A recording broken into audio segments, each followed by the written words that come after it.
तो hello guys, आप सभी को पता है हमें बच्चों की नानी के घर। तो वन डे हमें हो गया था, आज है उसकी रात। बच्चे बहुत देर कर रहे थे सोने में।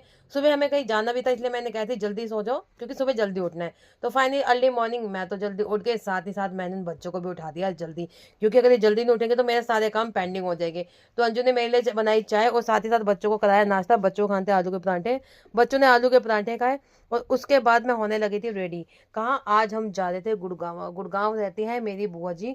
वो काफ़ी समय से बुला रही थी, और बट मेरे पास ना टाइम नहीं होता कि मैं कैसे जा पाऊँ, क्योंकि बच्चों के एग्जाम होते हैं, इतनी छुट्टियां नहीं मिल पाती। मिलती है तो 1 या 2 दिन की, जिसमें मैं अपनी मम्मी के घर ही रुक जाती हूँ।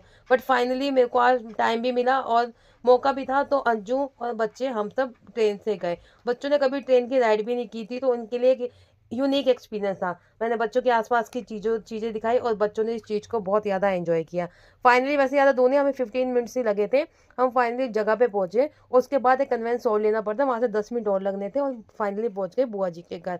बुआ जी के घर थोड़ा बड़ा था, गुड़गांव में काफ़ी स्पेस था। तो हमें वहाँ बहुत ज़्यादा ठंड लग रही थी, और ठंड लग रही थी तो हमने लिया कंबल, और कंबल लेके हम करने लगे बातें।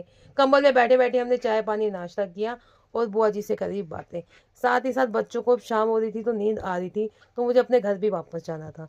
तो मैं अपने भाई का ही वेट कर रही थी, क्योंकि वो कहता मैं तुम्हें, मतलब मेरे बुआ जी का बेटा है, वही कहता मैं तुम्हें घर छोड़ दूंगा, तो इसलिए हम उनके उसका वेट करने लगे। तो इस तरह बुआ जी से बातें बातें करी और आसपास थोड़ा सा और घूमे, और इस तरह किया दिन का end. Thank you guys, bye bye.